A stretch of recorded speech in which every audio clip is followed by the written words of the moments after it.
गोरखपुर में उत्तर प्रदेश सरकार के कैबिनेट मंत्री डॉक्टर संजय निषाद ने निषाद की पार्टी के 12वें संकल्प दिवस कार्यक्रम में सेक्टौर में मुख्य अतिथि के रूप में भाग लिया, जिसके संबंध में कैबिनेट मंत्री डॉक्टर संजय निषाद ने बताया कि निषाद ने भगवान राम को पार उतारा था।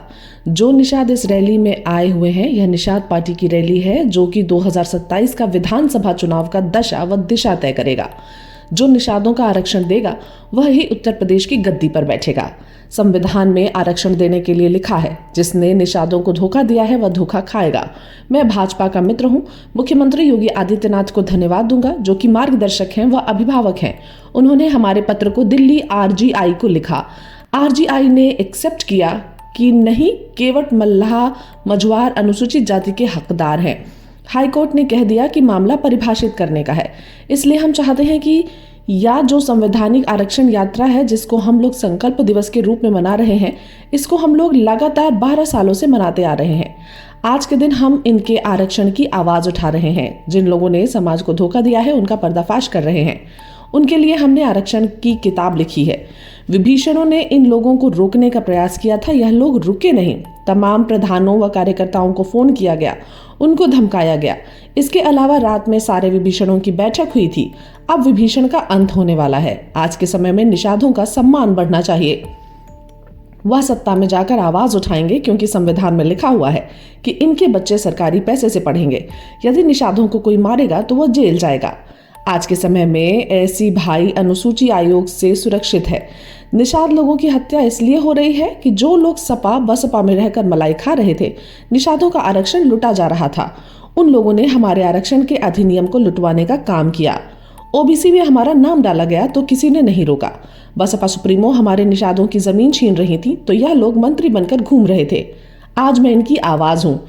निषाद की तमाम जातियां हैं जो कि गांव में निवास करती हैं। कुछ लोग नहीं चाहते हैं कि इनका भला हो। इन लोगों ने राम को पार उतारा था, आज के दिन में मझधार में नहीं रहेंगे। इसके लिए सरकार को धन्यवाद दूंगा कि वह पहल कर रही है। पिछली सरकारों ने सत्यानाश किया है। इनकी एकता में दम है। मैं चाहता हूं फिर से 2027 में भाजपा की सरकार बने। निषादों का आरक्षण उससे पहले लिखा जाए।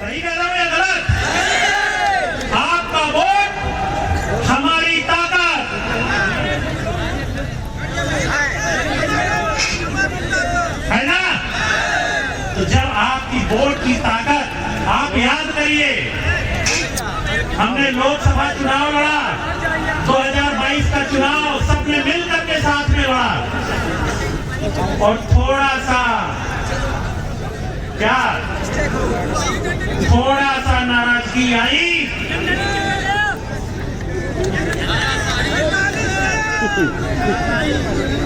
डॉक्टर साहब तो बहुत कुछ बोल रहे हैं, मुझे बहुत कुछ नहीं कहना है। डॉक्टर साहब अपनी बात रख रहे हैं। मैं तो सिर्फ इतना कहूंगा कि लड़ेंगे तो फिर से बोलिए, लड़ेंगे तो, और ये लड़ाई हम सब मिल करके लड़ेंगे। मैं बस इतनी बात, ठीक है कि डॉक्टर साहब, आप जिन लोगों की लड़ाई लड़ रहे हैं उनकी लड़ाई इतनी आसान है नहीं। और जब लड़ाई आसान नहीं है तो उसके लिए आपको एक कारवां बनाना पड़ेगा। और डॉक्टर साहब, मैं आपको बधाई देता हूं। आप जिस प्रकार कैबिनेट से लेकर के हर स्तर पे आप निषाद समाज की लड़ाई लड़ रहे हैं, और आज निषाद समाज का जिस प्रकार से आपके ऊपर विश्वास कर रहा है, आज ये रैला बता रहा है।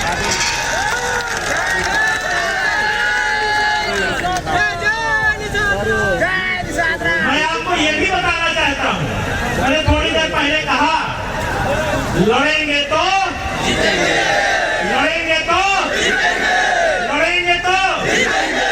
और जब तक लड़ेंगे नहीं तब तक कुछ उधर जाओ तो क्या, उधर भाई, तब तक कुछ मिलेगा नहीं। और डरेंगे तो क्या होगा, डरेंगे तो क्या होगा, तय कर लीजिए, लड़ना है या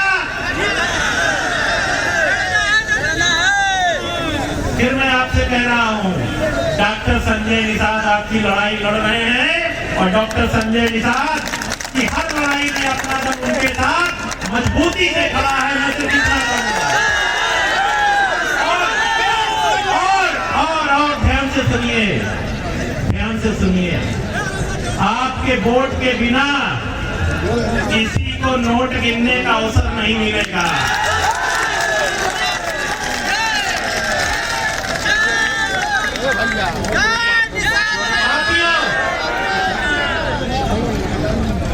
वंचित वर्ग हम सब उसी से आते हैं, हम सब उसी से आते हैं। इसकी लड़ाई लड़ना इतनी आसान है? आसान बताइए, अगर आसान है तो हम सब उसको एकता दिखा करके मजबूती देने का काम करते हैं। ये आज आपकी भीड़ बता रही है। और एक चीज आपको हमेशा ध्यान रखना पड़ेगा, लड़ेंगे तो जीतेंगे। फिर से बोलिए, लड़ेंगे तो जीतेंगे, बिना लड़े कुछ नहीं पाएंगे। कोई जरूरी खड़ा डॉक्टर संजय निषाद जी को मैं धन्यवाद देना चाहता हूं कि जिस प्रकार से उन्होंने एक कारवा, मैं कुछ कहना चाहता हूं, दर्शक ध्यान से सुनिएगा। इसके पहले कोई आपको पूछता था? कोई पूछता था? ये पूछ किसने दी है? किसने दी है?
इस संबंध में मीडिया कर्मियों से बात करते हुए उत्तर प्रदेश सरकार के कैबिनेट मंत्री डॉक्टर संजय निषाद ने बताया, ये निषाद राज के वंशजों का इलाहाबाद में किला है, जहाँ 12 साल पहले मैंने संकल्प लिया था। उस संकल्प दिवस पर उसको हर साल संकल्प